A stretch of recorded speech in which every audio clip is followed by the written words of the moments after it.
दोस्तों, अब से कुछ ही दिनों के अंदर 2 जुलाई को AIFF की बहुत बड़ी मीटिंग होने जा रही है इंडिया के कोच से रिलेटेड, जहां पर हाई चांसेस है मैनोलो मार्केज इस पोजीशन को लीव कर देंगे। और अगर मैनोलो इस पोजीशन को लीव करते हैं तो हम बात करने वाले हैं कौन से ऑप्शंस इंडिया के नेक्स्ट कोच के लिए सबसे बेस्ट ऑप्शन हो सकते हैं। क्योंकि मैं यहां पर जिन कोचेस की बात करूंगा ना, इनको सेलेक्ट करते हुए मैंने 3 चीजें सबसे ज्यादा ध्यान रखी है। पहला, या तो इन्हें इंडियन प्लेयर्स की नॉलेज होनी चाहिए। दूसरा, या तो इन्हें इंटरनेशनल लेवल का अच्छा एक्सपीरियंस होना चाहिए, या फिर तीसरा, इन्हें एशिया के लेवल का अच्छा खासा एक्सपीरियंस होना चाहिए। क्योंकि देखो, टीम जैसे मर्जी हो, प्लेयर जैसे मर्जी हो, एक अच्छा कोच होना बहुत जरूरी है किसी भी टीम के लिए। तो इन सारी चीजों के ऊपर हम डिटेल में करेंगे बात। लेकिन सबसे पहले कमेंट सेक्शन में भाई जितने भी इंडियन फुटबॉल फैंस है ना, ये बता दो किसको तुम अगला कोच देखना पसंद करोगे।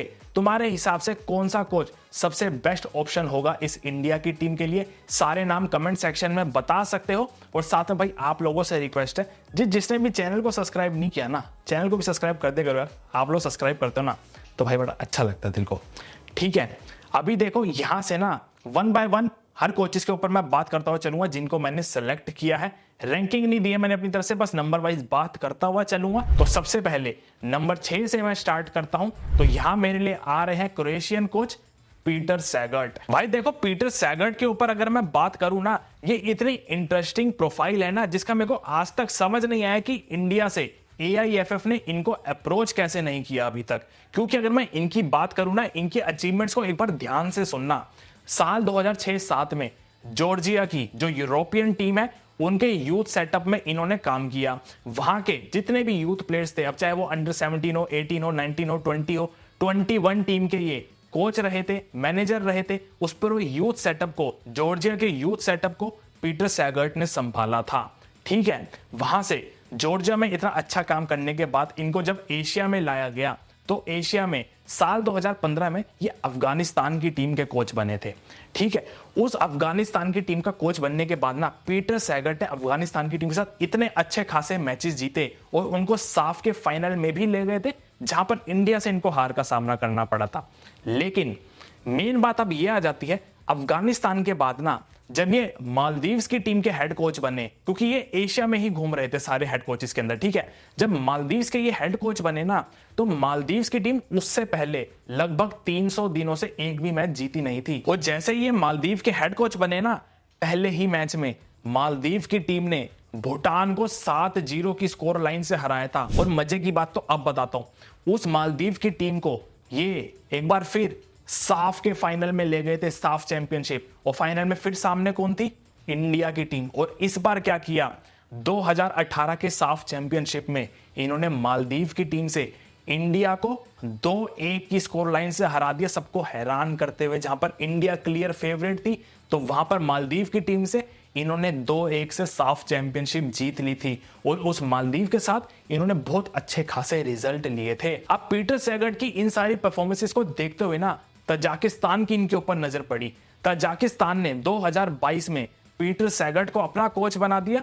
और पीटर सैगर्ट ने भाई साल 2022 में पहले ही साल के अंदर ताजिकिस्तान की टीम के साथ थाईलैंड में किंग्स कप को जीता। फिर उससे अगले साल 2023 में पीटर सैगर्ट इस ताजिकिस्तान की टीम को मद्रेका कप में लेके गए, जो मलेशिया में हुआ था, जहां पर इंडिया और मलेशिया वाला मैच हुआ था। वो मद्रेका कप किसने जीता? ताजिकिस्तान की टीम ने। उसके कोच कौन थे? पीटर सैगर्ट। और उसके बाद इसी ताजिकिस्तान की टीम को पीटर सैगर्ट ने पहली बार उनकी हिस्ट्री में AFC एशियन कप में क्वालिफाई करवाया, सबसे पहली बार। और उस AFC एशियन कप के अंदर इनकी परफॉर्मेंस कैसी थी भाई? ग्रुप स्टेज से राउंड ऑफ 16 ले गए। राउंड ऑफ 16 में UAE की टीम को पेनल्टी शूटआउट में हराकर क्वार्टर फाइनल में गए थे भाई। ये उस तजाकिस्तान की टीम का पहला एशियन कप, और पहले एशियन कप के अंदर ऐसी परफॉर्मेंस।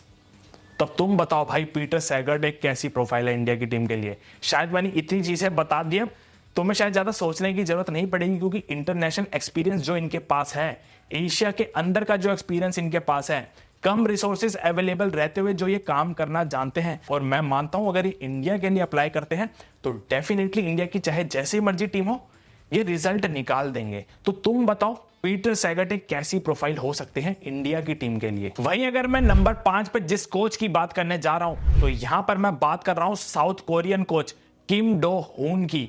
किम डो हुन के बारे में अगर किसी को ना पता हो तो भाई किम डो हुन साल 2014 में साउथ कोरिया के यूथ सेटअप में इन्होंने काम किया था एज अ कोच। वहां पर इन्होंने यूथ सेटअप के अंदर साउथ कोरिया की अंडर 20 टीम के साथ काम किया था, चाहे अंडर 19 हो, अंडर 21 हो, वो पूरे यूथ सिस्टम के अंदर किम डो हुन ने काम किया था। और उस सिस्टम के अंदर अच्छा काम करते हुए इनको 2016 में साउथ कोरिया की लीग के अंदर वहां के क्लब उल्सान होंडाई की टीम का हेड कोच बनाया गया। अब इनकी मेन कहानी स्टार्ट होती है वहां से।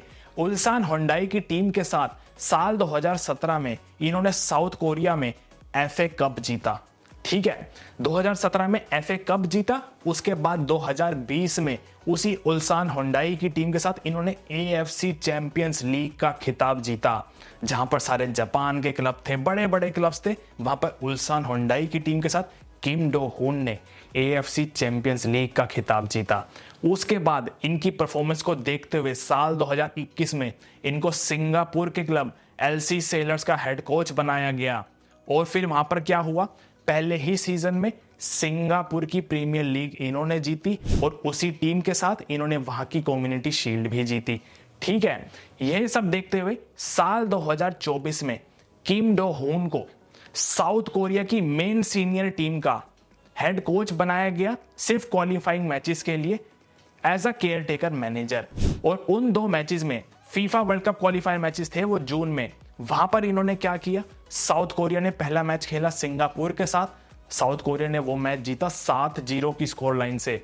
और दूसरा मैच खेला चाइना के साथ, वो साउथ कोरिया ने जीता 1-0 की स्कोर लाइन से। तो मतलब ओवरऑल अगर हम किम डो हुन की प्रोफाइल को देखें, एक अटैकिंग माइंडसेट कोच है, अच्छी खासी 4-2-3-1 4-3-3 की फॉर्मेशन के साथ ही खेलना पसंद करते हैं। अच्छा खासा एक्सपीरियंस है इनको पूरे एशिया के अंदर का, प्लेयर्स को डेवलप करना जानते हैं, उनके साथ अटैकिंग माइंडसेट के साथ खेलना जानते हैं। तो ये बताता है कि अगर हमारी AIFF थोड़ा सा जापान साउथ कोरिया की तरफ देखे ना तो वहां पर इन्हें अच्छे खासे कोचेस मिल सकते हैं, जिनमें से सबसे बड़ा नाम यहाँ पर एक है किम डो हुन साउथ कोरिया से। वहीं अब नंबर 4 पे मैं जिस कोच की बात करने जा रहा हूं तो यहां पर मैं अपने इंडियन कोच को लेकर आ रहा हूं, खालिद जमील को। खालिद जमील के ऊपर अगर मैं बात करूं ना, शायद मेरे को ज्यादा बताने की भी जरूरत नहीं है, क्योंकि देखो काफी सारे लोगों की डिमांड है कि किसी इंडियन कोच के साथ ही जाना चाहिए, क्योंकि टीम इंडियन कोच के साथ में भी ज्यादा कंफर्टेबल फील करे। तो यार ऐसे में मुझे लगता है अगर इंडियन कोचेस के साथ जाना ही है ना तो अभी तो फिर सबसे टॉप में लिस्ट में खालिद जमील ही चल रहे हैं। संजय सेन का भी नाम आ रहा है, वो भी चल रहे हैं लिस्ट में, लेकिन संजय सेन के साथ ना मुझे एक चीज ये लगती है कि उनको ना हेड कोच बनाने में मे बी बीच में एज वाला फैक्टर आ सकता है, क्योंकि संजय सेन की देखो एज ज्यादा है। और सेम चीज पिछले साल एंटोनियो लोपेज हबास के साथ हुई थी। हबास ने जब अप्लाई किया था ना तो उनको रिजेक्ट बस इसलिए किया था क्योंकि उनका एज वाला फैक्टर था। और एसोसिएशन ना मोस्टली ये चीज ध्यान में रखते हैं कोच को अपॉइंट करते टाइम कि ज्यादा एज वाला कोच अपॉइंट नहीं करना है भाई। तो हबास के साथ वो सेम चीज हुई थी, और अगर संजय सेन भी अप्लाई करते हैं ना तो उनके साथ भी वो सेम चीज हो सकती है। और अगर सारे इंडियन कोचेज में से किसी के पास सबसे बेस्ट ऑप्शन है तो वो खालिद जमील है। ठीक है, खालिद जमील का भाई देखो सबको पता है, आइजोल एफसी के साथ इन्होंने आई लीग जीती, नॉर्थ ईस्ट की टीम को सेमीफाइनल में ले गए थे आईएसएल के, जमशेदपुर को भी रिसेंट में आईएसएल के सेमीफाइनल में ले गए थे इतनी तगड़ी रन के साथ, उसी जमशेदपुर को सुपर कप के फाइनल में भी ले गए थे। तो इंडियन प्लेयर्स को किस तरीके से चलाना है, कम रिसोर्सेज में कैसे काम करना है, वो खालिद जमील को पता है। तो खालिद जमील इंडियन कोचेज में से एक सबसे बड़ी प्रोफाइल है, जिनके मैं सीरियसली बता रहा हूं काफी ज्यादा हाई चांसेस है इनको कोच बनाया जा सकता है। और अगर किसी को ये लगता है कि भाई खालिद जमील फॉरेन प्लेयर्स के साथ ही सिर्फ ऐसा कर रहे हैं वैसा कर रहे हैं, तो भाई वो फिर आईएसएल के अंदर सारे कोचेज ही फॉरेन प्लेयर्स के साथ कर रहे हैं। और खालिद जमील ने तो आई लीग में भाई आइजोल के साथ जो काम किया था, तो उसके बाद तो शायद आपको कोई ज्यादा बोलना भी नहीं चाहिए। ठीक है, तो खालिद जमील इंडियन कोचेज में से सबसे बेस्ट ऑप्शन हो सकते हैं इस इंडिया की टीम के। आपके खालिद जमील के ऊपर क्या थॉट्स हैं या फिर संजय सेन के ऊपर क्या थॉट्स हैं, बता सकते हो आप भी। वही हम नंबर 3 पे मैं जिस कोच की बात करने जा रहा हूं तो यहां मैं बात कर रहा हूं जर्मन कोच मार्को पिज्जियोली। अब काफी लोग सोच रहे होंगे कि भाई मैं मार्को पिज्जियोली को क्यों लेकर आया हूं यहां पर, तो भाई थोड़ी सी ना भी चीजें ध्यान से सुनना मार्को पिज्जियोली के बारे में। मार्को पिज्जियोली ने साल 2007 से लेकर साल 2010 तक जर्मनी के यूथ सेटअप के अंदर उनकी जितनी भी टीम्स थी ना, चाहे जर्मनी अंडर 15 हो गई, जर्मनी अंडर 16, 17, 18, 19, ये पूरा यूथ सेटअप मार्को पिज़ोली ने 4 साल तक संभाला था जर्मनी के अंदर। मतलब उस पूरे यूथ को डेवलप करवाने में सबसे बड़ा हाथ किसी का था, तो वो मार्को पिज़ोली का था। इतना अच्छा खासा एक्सपीरियंस इंटरनेशनल लेवल का मार्को पिज़ोली लेकर आए थे उस यूथ सेटअप के साथ। और हमने इनको आईएसएल के अंदर भी देखा। आईएसएल में जब ये बेंगलुरु एफसी के हेड कोच बने थे ना भाई, मैं सीरियसली बता रहा हूँ तुम्हें, सबसे खराब स्क्वाड था वो बेंगलुरु एफसी की टीम का। उस बेंगलुरु एफसी की टीम के सबसे खराब स्क्वाड के साथ मार्को पिज़ोली लगातार 9 मैचेस तक अनबीटन स्ट्रीक पे गए थे। अब तुम खुद आइडिया लगा लो, सबसे खराब बेंगलुरु एफसी का स्क्वाड और 9 मैचेस तक अनबीटन स्ट्रीक थी मार्को पिज़ोली की उस टीम के साथ। तो ये आपको बताता है कहीं ना कहीं मार्को पिज़ोली में भाई वो चीज है। क्योंकि अगर हम मार्को पिज़ोली की अप्रोच के ऊपर बात करें ना, तो ये थोड़ी सी बैलेंस अप्रोच के साथ खेलना पसंद करते हैं। 4-3-3 की फॉर्मेशन के साथ पोसेशन ये रख के खेलना पसंद करते हैं। और अभी इनकी करंट में मैं बात करूं ना, तो भाई करंट में अभी ये तुर्किश लीग के सबसे बड़े क्लब एफसी गलाटासराय के टेक्निकल डायरेक्टर हैं मार्को पिज़ोली। और इस एफसी गलाटासराय से पहले ये जर्मनी के अंदर ही वहां के बड़े क्लब फ्रैंकफर्ट के भी टेक्निकल डायरेक्टर रह चुके हैं। तो भाई इतनी बड़ी प्रोफाइल का बंदा आईएसएल के अंदर काम करके जा चुका है, इंटरनेशनल एक्सपीरियंस उसके पास है, एशिया के अंदर का एक्सपीरियंस उसके पास है, इंडियन प्लेयर्स का एक्सपीरियंस उसके पास है, आईएसएल में वो खेल कर जा चुका है। तो भाई मार्को पिज़ोली भी एक बहुत अच्छे ऑप्शन हो सकते हैं अगर इनके ऊपर नजर डाली गई, क्योंकि लास्ट टाइम भी शायद इन्होंने अप्लाई किया था जहां तक मुझे याद है। आपके क्या थॉट्स हैं मार्को पिज़ोली के ऊपर, बता सकते हो आप भी। वही अब नंबर 2 पे मैं जिस कोच की बात करने जा रहा हूं, तो यहां मैं बात कर रहा हूं जापानीज कोच गो ओइवा की। गो ओइवा के बारे में किसी को ना पता हो तो भाई इनकी शुरुआत हुई थी जापान की टॉप टायर लीग के टॉप क्लब काशिमा एंटलर्स के हेड कोच के साथ। हेड कोच थे ये उस काशिमा एंटलर्स की टीम के, काफी लंबे समय तक रहे। और साल 2018 में उस काशिमा एंटलर्स की टीम के साथ गो ओइवा ने एएफसी चैंपियंस लीग का खिताब जीता। एएफसी चैंपियंस लीग जीतने के बाद जिस तरीके से ये उस क्लब के साथ काम कर रहे थे, तो भाई जापान के फुटबॉल एसोसिएशन ने देखा इतना अच्छा काम कर ही रहे हो तो भाई थोड़ी सी देश की सेवा भी कर लो। तो वहां से उनको ये उठाकर लाए और सीधा डाल दिया इनको जापान की यूथ सेटअप के अंदर। अब उस यूथ सेटअप में काम करने के बाद जापान के एसोसिएशन ने भाई इनको बना दिया जापान की अंडर 23 टीम का हेड कोच। और अभी रिसेंट में साल 2024 पिछले साल जो एएफसी अंडर 23 टूर्नामेंट हुआ, एशियन कप, किसने जीता भाई? जापान ने। और उस जापान के कोच कौन थे? गो ओइवा। तो ये जो एक्सपीरियंस है गो ओइवा के पास प्लेयर्स डेवलप करवाने का, एशिया के अंदर हर बड़े स्टेज का एक्सपीरियंस है, चाहे वो एशियन कप हो, चाहे वो चैंपियंस लीग ही क्यों ना हो, प्लेयर्स कैसे डेवलप करने हैं, इंटरनेशनल लेवल पर कैसे खिलाना है प्लेयर्स को, सारा एक्सपीरियंस गो ओइवा के पास है। बस एक सबसे बड़ी दिक्कत है कि भाई जापान के फुटबॉल एसोसिएशन ने इनको पकड़ के रखा हुआ है। इनको बोला कि भाई ये जो तुम टीम चला रहे हो ना अंडर 23, इनके साथ तुम्हें 2028 ओलंपिक्स तक रहना है। बस ये सबसे बड़ी दिक्कत है। वरना अगर एआईएफएफ अप्रोच मारना चाहे तो मार सकती है भाई, अगर इतना दम है उनमें अप्रोच मारने का तो मार सकती है। क्योंकि देखो हर कोच ना एक चैलेंज लेना चाहता है अपनी लाइफ में, और सबको होता है कि हम मेन सीनियर टीम को कोच करें। अगर एआईएफएफ अप्रोच कर दे, थोड़ी सी अच्छी बातें कर ले, तो क्या पता भाई गो ओइवा का मन कर जाए कि चलो भाई इंडिया की सीनियर टीम संभाल ली जाए। लेकिन वो बहुत मुश्किल चीज है। तो भाई तुम बताओ, गो ओइवा के साथ अगर जाया जाता है तो कैसी प्रोफाइल हो सकते हैं गो ओइवा इंडियन फुटबॉल टीम के लिए। वही नंबर 1 पे अब मैं जिस कोच की बात करने जा रहा हूं ना, तो भाई यहां पर मैं बात कर रहा हूं इंग्लिश कोच डेस बकिंघम की। भाई डेस बकिंघम के बारे में तो ऑलमोस्ट शायद सबको ही पता होगा, लेकिन जिसको नहीं पता, तो भाई डेस बकिंघम ने ना अपनी शुरुआत करी थी जहां से ये नजरों में आए थे, तो न्यूजीलैंड की अंडर 20 टीम के कोच बने थे डेस बकिंघम, जिनको इन्होंने 2019 अंडर 20 फीफा वर्ल्ड कप में क्वालिफाई करवा दिया था। उस अंडर 20 वर्ल्ड कप के अंदर न्यूजीलैंड की अंडर 20 टीम ने अपनी सबसे बेस्ट फिनिश ली थी, जहां पर वो राउंड ऑफ 16 के अंदर जाके कोलंबिया की टीम से एक बड़े ही कंट्रोवर्शियल पेनल्टी शूटआउट में हार के बाहर हुए थे। लेकिन उसी वर्ल्ड कप के अंदर न्यूजीलैंड की अंडर 20 टीम ने होंडुरास की टीम को 5-0 की स्कोर लाइन से हराया था, और यूरोपियन टीम्स में से नॉर्वे की टीम को 2-0 की स्कोर लाइन से हराया था।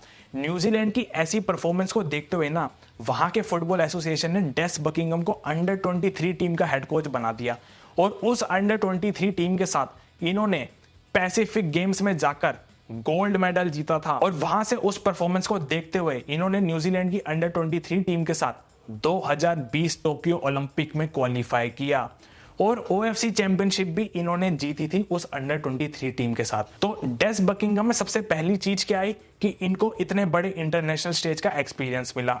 ठीक है, अब आ जाते हैं इनकी दूसरी चीज पर। मेलबर्न सिटी के ये असिस्टेंट कोच बने और पहले ही साल में ए लीग का इन्होंने खिताब जीता एज असिस्टेंट कोच। वहां से इनको भेजा गया मुंबई सिटी में। मुंबई सिटी के हेड कोच बनके सबको पता है भाई इन्होंने क्या किया। मुंबई सिटी के साथ इन्होंने शील्ड भी जीती, मुंबई सिटी के साथ इन्होंने आईएसएल ट्रॉफी भी जीती।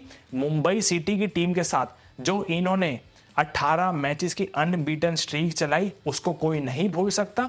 और उसी मुंबई सिटी की टीम के साथ जो इन्होंने एएफसी चैंपियंस लीग के अंदर परफॉर्मेंस दी भाई उसको भी कोई नहीं भूल सकता। दूसरे नंबर पे फिनिश किया था ग्रुप में मुंबई सिटी की टीम ने। अच्छी खासी इराक के क्लब्स को भी वहां पर इन्होंने हरा दिया था। तो डेस बकिंगम ने भाई जिस तरीके से उस मुंबई सिटी की टीम को डेवलप करा था और जो अटैकिंग टीम बना दिया था, तो भाई डेस बकिंगम अलग ही लेवल के कोच हैं जिनको इंटरनेशनल लेवल का भी एक्सपीरियंस है, इंडियन प्लेयर्स का भी एक्सपीरियंस है और एशिया के अंदर बड़े स्टेज का भी एक्सपीरियंस है। तो भाई मैं सीरियसली बता रहा हूं, अगर कोचेस की एप्लीकेशन आई वहां पर डेस बकिंगम ने अप्लाई किया, मैं सही बता रहा हूं सबसे स्ट्रॉन्ग कंटेंडर होंगे डेस बकिंगम इंडिया की नेशनल टीम के हेड कोच बनने के लिए। क्यों? एक तो इंटरनेशनल एक्सपीरियंस इनके पास है बड़े लेवल का, इंडियन प्लेयर्स के साथ इनको एक्सपीरियंस है, आईएसएल के अंदर का इनको एक्सपीरियंस है, एशिया के बड़े स्टेज का इनको एक्सपीरियंस है और सबसे बड़ी बात इस समय फ्री कोच हैं डेस बकिंगम। तो हो सकता है 110% ये अप्लाई करेंगे इस रोल के लिए और सब में से अगर किसी के पास सबसे हाई चांसेस हैं हेड कोच बनने का तो भाई मेरे पॉइंट ऑफ व्यू से तो वो डेस बकिंगम ही है, क्योंकि ये सारे बॉक्सेस टिक कर रहे हैं जो इस समय एआईएफएफ को भी चाहिए या फिर फैंस को भी चाहिए। क्योंकि टीम को डेवलप करना, एक अच्छे प्लेइंग स्टाइल के साथ खिलाना, ये सारी चीजें डेस बकिंगम के पास है, जो शायद मुझे बताने की भी जरूरत नहीं है क्योंकि इनको ऑलरेडी सब जानते हैं कि ये किस टाइप के कोच हैं। तो दोस्तों ये थी मेरी तरफ से इन सारे कोचेस की लिस्ट। क्योंकि देखो मैं मानता हूं ओसीआई प्लेयर्स आ जाना या प्लेयर्स को डेवलप करवा देना ये सब चीजें अपनी जगह है, लेकिन भाई उन ओसीआई प्लेयर्स को लाकर भी अगर अच्छे रिजल्ट्स निकालने हैं तो उसके लिए एक अच्छा कोच ही लगता है। और मैंने यहाँ पर जो ये कोचेस सेलेक्ट किए, मेरे पॉइंट ऑफ व्यू से इनमें से अगर किसी को कोच बनाया जाता है तो वो डेफिनेटली इंडियन फुटबॉल टीम के साथ अच्छे रिजल्ट लेकर आएगा, क्योंकि इनके पास इंटरनेशनल लेवल का एक्सपीरियंस है, इनके पास इंडियन प्लेयर्स के साथ भी एक्सपीरियंस है, इनके पास एशिया के अंदर का भी एक्सपीरियंस है। तो यार तुम बताओ, मैंने जितने कोचेस सिलेक्ट किए तुम्हारे इनके ऊपर क्या थॉट्स है? तुम्हें क्या लगता है इंडिया का नेक्स्ट कोच के लिए कौन सा कोच सबसे बेस्ट ऑप्शन रहेगा? किसके साथ एआईएफएफ को जाना चाहिए या तुम किसको देखना पसंद करोगे?